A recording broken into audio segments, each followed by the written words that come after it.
Hi boys and girls, and welcome back. And I haven't been here for a while, and I'm going to tell you what I've been going through over the last month, and I hope you can understand. And if I do cry during this video, I apologise now. It hasn't been an easy ride for me over this month, and I just want to tell you a little bit about it. Last month was meant to be one of the amazing months where I turned 20, and I thought that would be awesome, it'd be brilliant, and it was. I was happy to be 20, and I was happy to start thinking of things like an adult. What I wasn't ready was what happened towards the end of the month. So on the 30th of March I got a call from my mother, and I wasn't expecting it, and I wasn't ready for this call. I was never going to be ready for this call. I get told that my nan has passed away in the early hours of the morning, and to say that I was in pain from this emotionally was just an understatement. I still am. There is never going to be a woman like her in this world again who is that amazing to me. And I want to tell you why she's so amazing, and I want to share some stories with you why I think she is an amazing woman and why she meant so much to me. And hopefully by the end of the video you will get to know Patricia Harris a little bit better. And here's a picture of her. She's a beautiful woman, and she's been a teacher to me, she's been family, she's been a best friend, and she's been the best grandmother anybody could have ever had. So on to some of the amazing facts about my nan before I break down into tears. She managed to have 3 kids. She managed to get married once and divorced, and she managed to have a whopping 13 grandkids, of which I am one. I am the eldest, which is pretty cool. I was the first to make her a grandmother, which I don't think she was too pleased about at the age of like 37. But since then I've gone out my way to make my nan proud. I've got good grades in school, I have been working for my degree, and one of the only regrets I'm going to have in life is that my nan will never get to see me get the degree, and I'll never get to go like, Nan, look what I did. You know, that's one of my saddest aspects. But onto some more cool things about my nan. So one of them is, this book was written by her, which is awesome.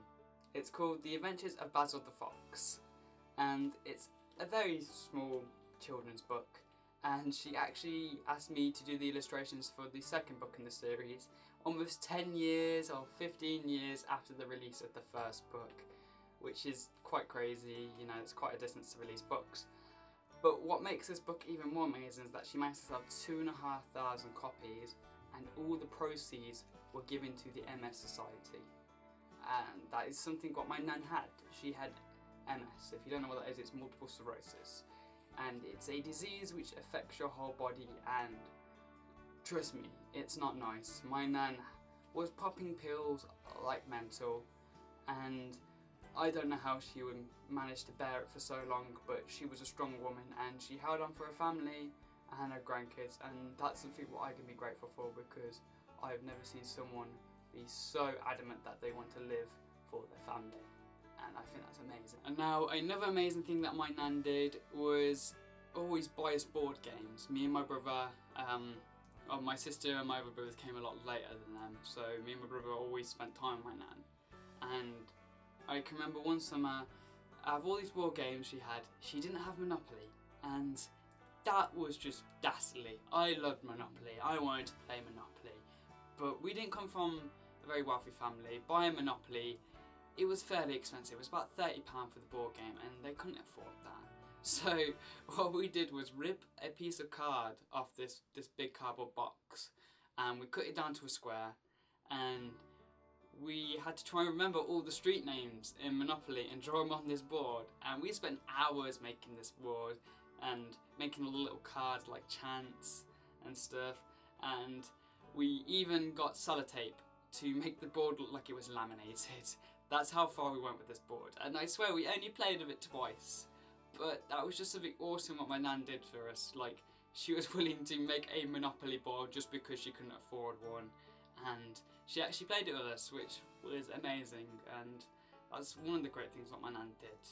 Now another thing what my nan did which was absolutely awesome is that she used to always watch really gory horror movies with me, and I love horror movies. I always have. I like the idea of being shit scared.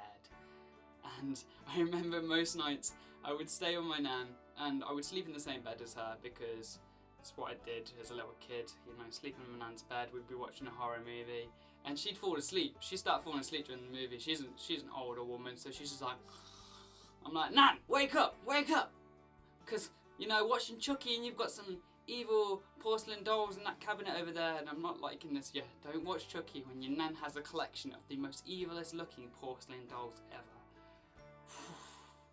But things like that, I would give any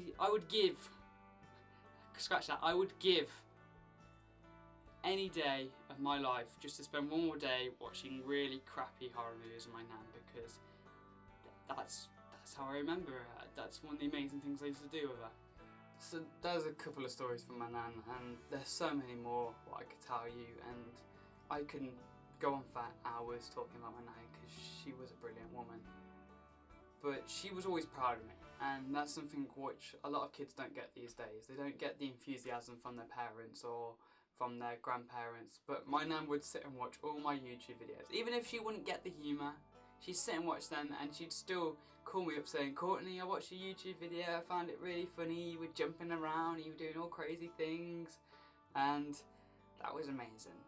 But one of the most amazing things what I got to do before my nan died was speak to her on my birthday. And it's just a conversation what will stay with me, because my nan told me that how proud she was of me and that she loved me and she can't wait to see me next. And my granddad went on the phone afterwards and he says, what you've done for your nan today has made her smile, and I haven't seen her smile in a long time. And knowing that my nan was happy on that day, and a couple of weeks before she passed away, gives me some closure that I know that I had one of the best goodbyes. But if I could ask one more thing, it's just to see her one more day and say goodbye. And I'm sorry I broke down to tears, but it's really hard to make a video like this, and I just wanted to show you what it's done to me, basically. So guys, until I see you again, I'm going to say love. I forgot how to do this. Love, peace, and chicken grease. I will see you all next time.